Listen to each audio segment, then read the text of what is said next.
JTF, Division Tech, Cleaners, Riker's Gang, gotta help, credits, tech credits, credits for the wing, tech credits for the wing, for the base, gotta bring back the tech credits!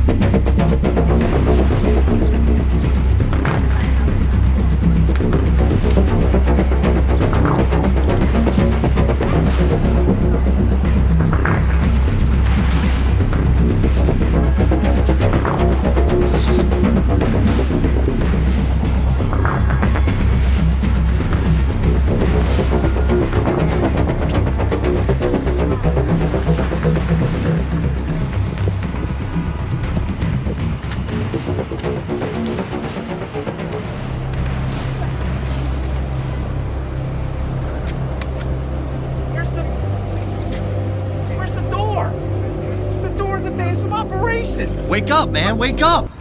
Wake up! Go do the review! What are you doing? I was dreaming again, wasn't I? Yeah!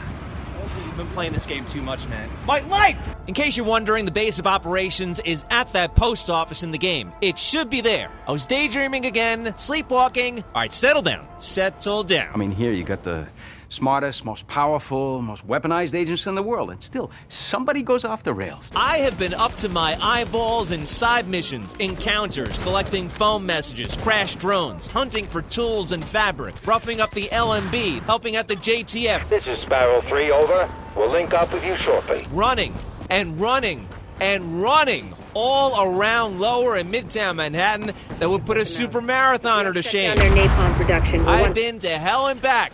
And here I am, back to tell you all about it. I saved this review until I hit level 30. See, there I am right there, I did it. Just as proof, there I am. Yep, that's me. This was one that I had to devote a lot of time to give you a fair sense of what's before you. So what's this game all about? If we take this city back, I'll buy you a drink. Sorry.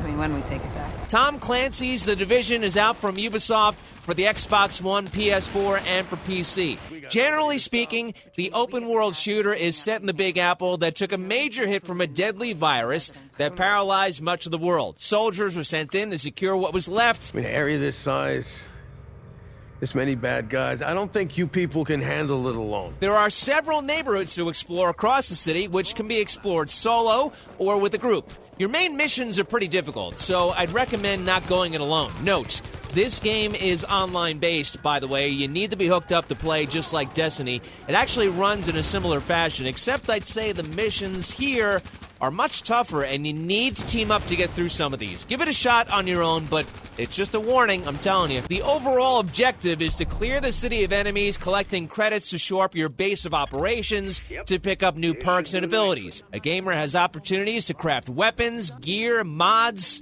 There's recalibration of your current gear. Let's go over some of the game mechanics. It's a third-person shooter, as you can see. Lots of different grenades and special weapons. Movement speed is pretty good. Jumping and leaping over obstacles, relatively seamless. My only small negative criticism would be running in a pinch. You tend to get stuck between a trot and a sprint when you really need to dash out of there.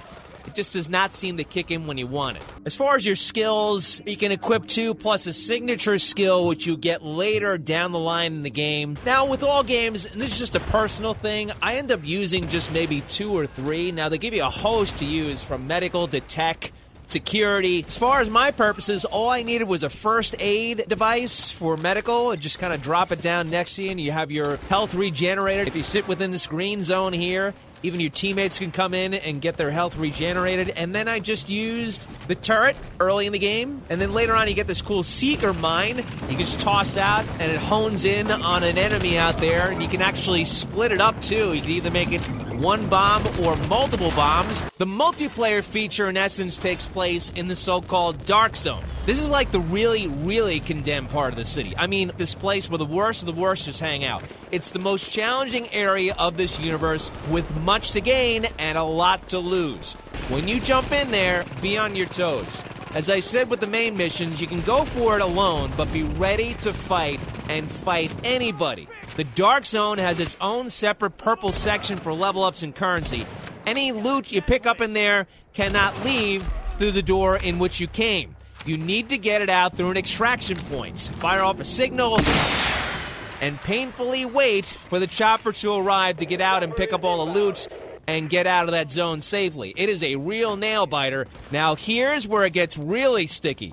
You can not only take gear or weapons from the enemies, you can also take them from other live players. Once you start shooting at a live gamer, it's called going rogue. And this is where you have that PvP opportunity to kill and steal their gear. The chances are awfully high for ganking in the dark zone. You can argue that it's your own fault if you choose to go in there alone.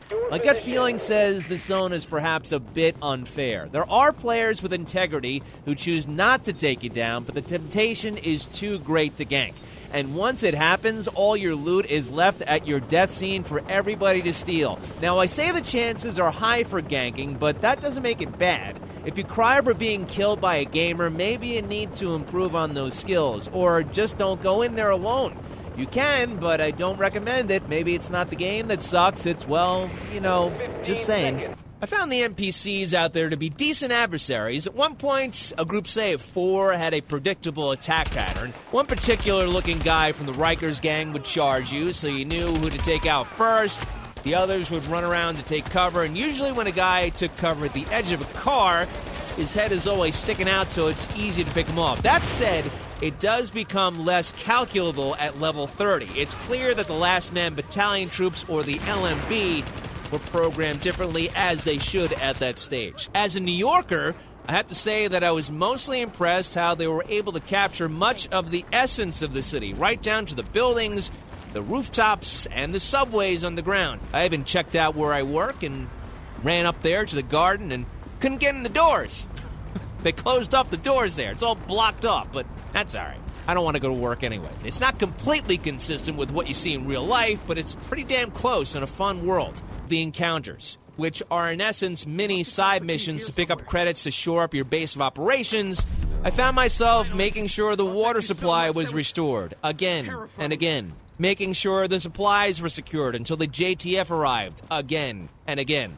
By the way, when I'm talking about JTF, those are the Joint Task Force soldiers, the good guys, the guys in green. They have green bars over their heads. That's what I'm talking about, the JTF, yo. Running up and down a building or a parking garage to turn on virus scanners several times. While it was slightly irritating, I got over it rather quickly. I was more wrapped up in picking up the credits to upgrade my wings than the monotony of the task at hand. It's done, so what? Got the credits and XP, moving on.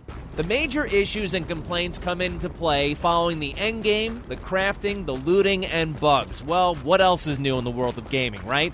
Speaking of bugs, which I personally don't take all too seriously, this one of mine was hilarious. It wasn't too humorous at the time, but here was one where I tried to step forward and whoa, dropping out of the universe. I'm falling underneath everything.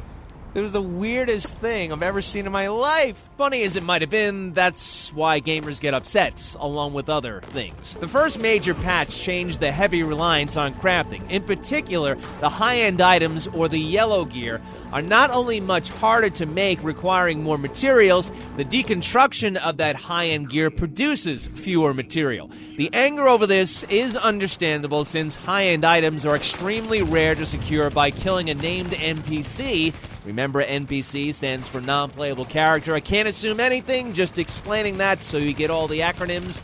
The first 1.1 patch includes more frequent drops of high-end items from named NPCs taken out, and increasing drop rates of Division Tech pieces, which are also few and far between. Aside from the fact that Phoenix credits are pretty rare too, the patch resulted in some gamers losing their data, players simply disappearing, the daily challenges not showing up, the incredible glitch with the Falcon Lost incursion that allowed players to beat the main enemy called the APC by hardly doing a thing. Here's what is really at issue with that: a presumed honor code.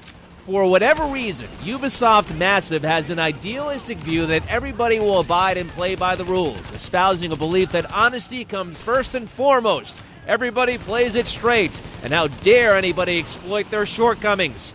Cheating runs rampant in gaming. Going back to the beginning of video games, some would argue that, hey, if a savvy gamer finds a cheat, good for him or her.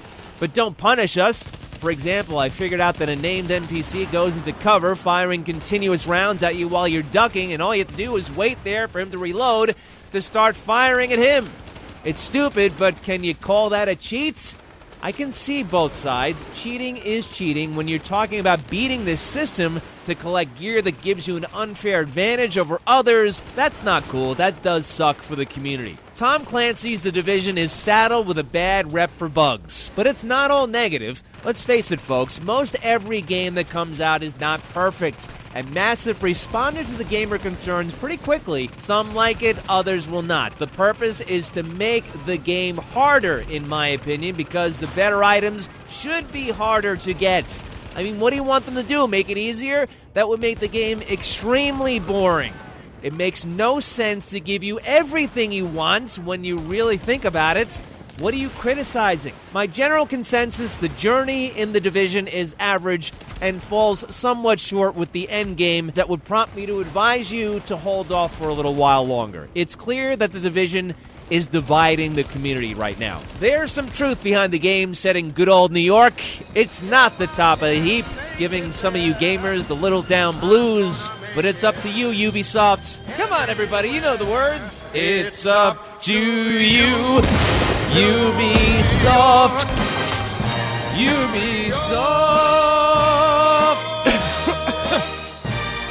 Ubisoft, fix the game. Come on, keep tweaking it. Still love you. Just fix it.